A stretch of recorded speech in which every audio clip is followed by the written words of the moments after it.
गडचिरोली जिल्ह्यातील विकासावर भाष्य करताना शिवसेना खासदार संजय राऊत यांनी महत्त्वपूर्ण विधान केलं आहे.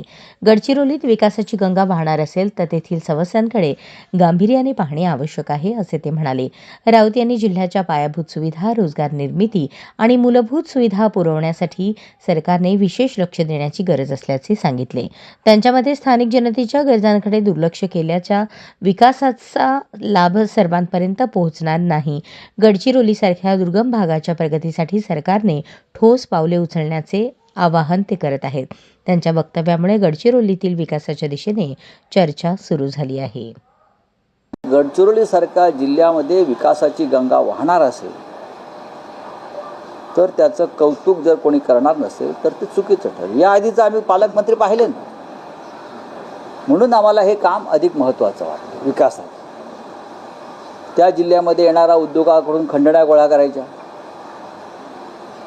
तिकडला येणारा उद्योग हा तिकडल्या स्थानिक भूमिपुत्रांसाठी नसून फक्त खंडण्या आणि हप्ते गोळा करण्यासाठीच आहे, असं काही लोकांनी तेव्हा ठरवलं होतं. त्यातून महाराष्ट्राचा काही फायदा झाला नाही.